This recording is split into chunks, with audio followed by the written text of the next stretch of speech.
Jadi gimana? Kita ngapain sekarang?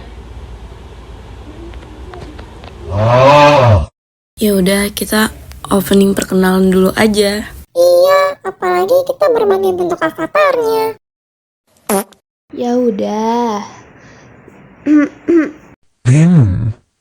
Halo semua. Kami dari kelompok 6 ingin menjelaskan tentang WTO. Sebelumnya, kami ingin memperkenalkan diri terlebih dahulu. Halo, perkenalkan aku Harsi. Aku Sophie. Aku Cia. Aku Marsha. Aku Jennifer. Dan aku Gita.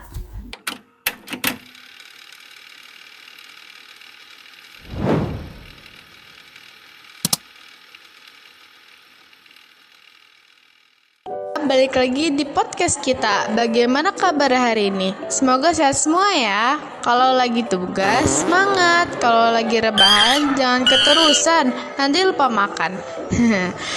I'm absolutely mentally, spiritually, physically tired. Yang lebih penting lagi, yaitu ngobrolin WTO. Jadi, buat yang suka jajan produk luar negeri, percaya deh, organisasi ini ada hubungannya sama isi dompet kalian loh. Yuk kenalan dulu sama teman-teman yang bakal nemenin diskusi ini. Pertama-tama, perkenalkan dulu nama aku Cirilai Syardi sebagai host dari podcast ini. Nah, tadi kan udah perkenalan tuh. Biar nggak bingung, kita mulai dari basic dulu nih. WTO itu apa sih? Jadi, WTO adalah World Trade Organization, adalah organisasi internasional yang mengatur perdagangan antar negara. Berdiri sejak 1 Januari 1995. Jadi, WTO adalah penerus GATT yang udah ada sejak 1947. Intinya WTO ini bikin aturan biar perdagangan lebih adil dan terbuka. Itu kalau dijabarkan secara singkat. Secara gamblangnya, WTO adalah organisasi internasional yang bertugas mengatur tata cara perdagangan antar negara agar berjalan lebih lancar, adil, transparan, dan dapat diprediksi. Organisasi ini menjadi wadah bagi negara-negara anggota untuk menyusun peraturan perdagangan, menurunkan hambatan seperti tarif dan kuota, serta memastikan semua pihak mematuhi kesepakatan yang telah dibuat. Selain itu, WTO juga berfungsi sebagai forum negosiasi untuk membuka peluang pasar baru, mekanisme penyesuaian yang sengketa menjadi konflik perdagangan, dan pengawasan kebijakan. Wah, seru banget obrolan WTO hari ini. Jadi ingat ya, kalau kalian lagi beli barang online atau dari luar negeri, mungkin secara nggak langsung WTO juga punya peran di balik itu. Misalnya kalian beli dari online shop China ataupun Jepang atau bahkan Amerika. Nah, jadi tujuan utama WTO itu sendiri, yang pertama tuh dia ngebantuin meningkatkan kelancaran perdagangan internasional dengan mengurangi hambatan kayak tarif yang tinggi, kuota, atau regulasi yang diskriminatif. Terus yang kedua, mereka tuh membantu menciptakan persaingan yang lebih adil. Jadi semua negara tuh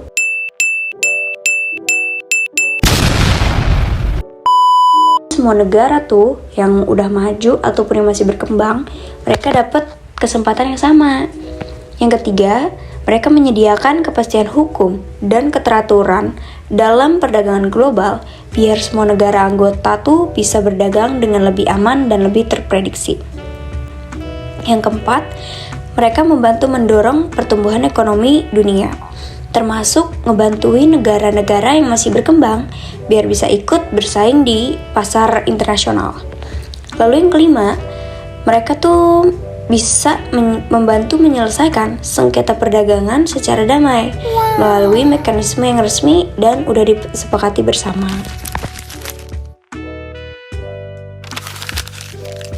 Berikutnya adalah sejarah dari WTO. Terbentuknya WTO adalah bukti bahwa perdagangan internasional dapat direalisasikan meskipun telah terjadi gencatan senjata. Mengingat WTO adalah bentuk reformasi kedamaian ekonomi dalam sistem global sejak berakhirnya Perang Dunia II pada 1945.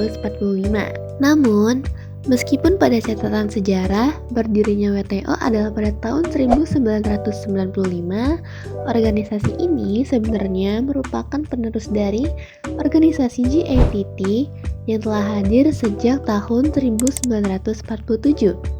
dan pengganti organisasi International Trade Organization atau ITO. Selama masa berlakunya, GATT telah mengeluarkan berbagai aturan perdagangan dunia sehingga sistem ekonomi internasional berhasil berjalan dengan harmonis. Dengan tujuan yang sama, WTO adalah organisasi yang bertekad untuk terus menjaga kedamaian ekspor dan impor. Dan juga, negara yang mempelopori lahirnya WTO adalah Amerika Serikat, Uni Eropa, Jepang, dan juga Kanada.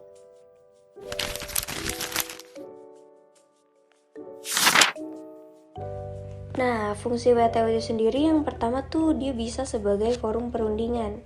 Jadi kayak tempat negara-negara anggota tuh ngerundingin aturan baru perdagangan internasional. Nah, yang kedua tuh untuk ngawasin pelaksanaan aturan. Mereka tuh kayak mastiin setiap anggota tuh matuhin kesepakatan yang udah dibuat. Nah, yang ketiga, mereka nyediain mekanisme penyelesaian sengketa. Jadi wasit gitu, kayak pas ada konflik perdagangan antar negara. Nah, yang keempat, ngawasin kebijakan perdagangan nasional, kayak mantau biar kebijakan negara anggota tuh sesuai sama komitmen global. Nah, yang kelima, mereka membantu pembangunan kapasitas negara berkembang, kayak memberikan dukungan teknis, pelatihan, dan peluang biar nggak ketinggalan di perdagangan internasional gitu.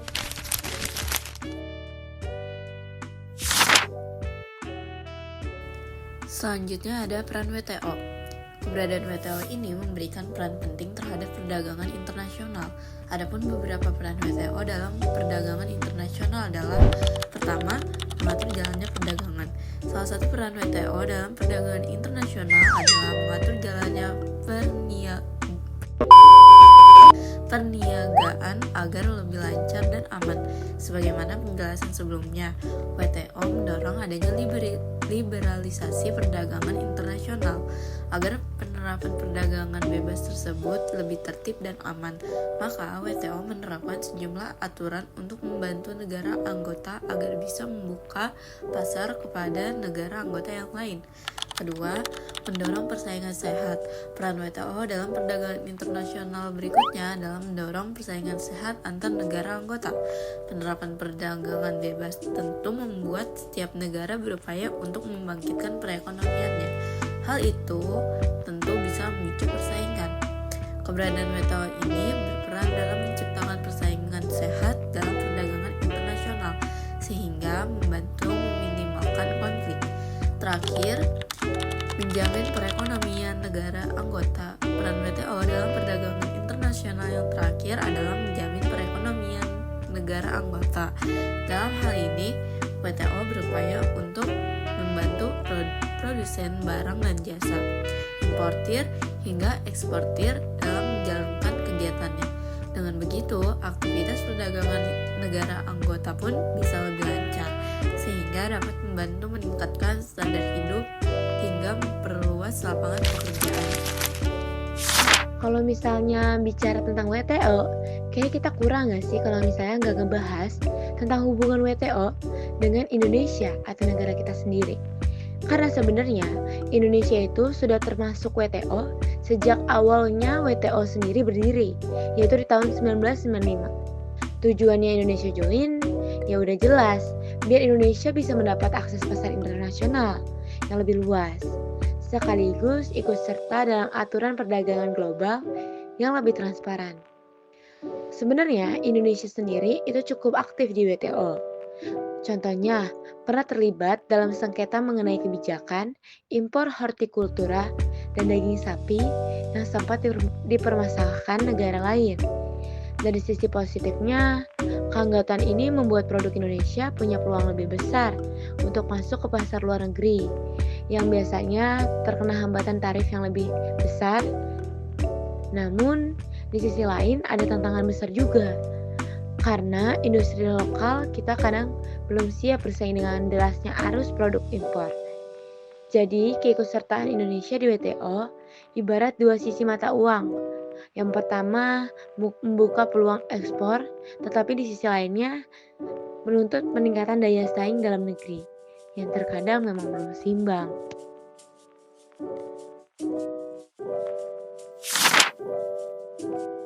Ada beberapa kasus, tapi nih ya, keikutsertaan Indonesia di WTO juga sering diuji lewat sengketa perdagangan. Sebenarnya ada beberapa kasus yang menonjol lah dari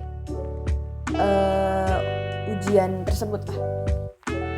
Ada beberapa kasus, yaitu yang pertama itu larangan ekspor nikel tahun 2021. Isinya yang dimana Uni Europe menggugat Indonesia karena melarang ekspor biji nikel untuk mendukung industri pengolahan dalam negeri. Kasus ini masih jadi sorotan karena Indonesia bersikeras kebijakannya untuk kepentingan pembangunan nasional. Kedua, itu bahan rokok kretek lah. Pada tahun 2010, yang dimana Indonesia menggugat Amerika Serikat karena melarang impor rokok kretek asal Indonesia. Sementara rokok mentol buatan Amerika Serikat tetap dijual bebas. WTO akhirnya memutuskan bahwa larangan Amerika Serikat diskriminatif terhadap Indonesia.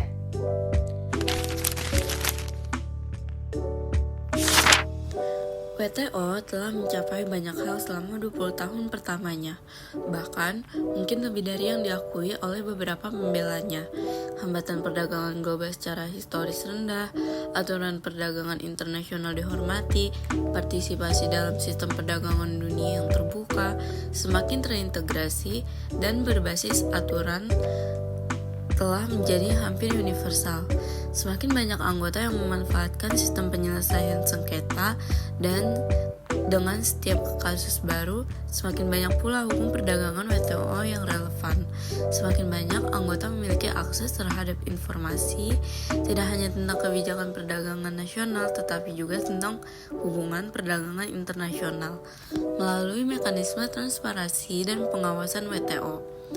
Dan semakin banyak anggota yang menggunakan dewan, komite, dan kelompok kerja WTO untuk mengkoordinasikan kebijakan dan mencegah sengketa, menyediakan pelengkap kekuatan lunak untuk aturan kekuatan keras. Fakta bahwa para anggota semakin berkomitmen untuk memperluas kerjasama, menghormati aturan, dan menyelesaikan sengketa melalui WTO. Bahkan selama periode krisis ekonomi dan ketidakpastian, merupakan bukti terkuat keberhasilan sistem ini.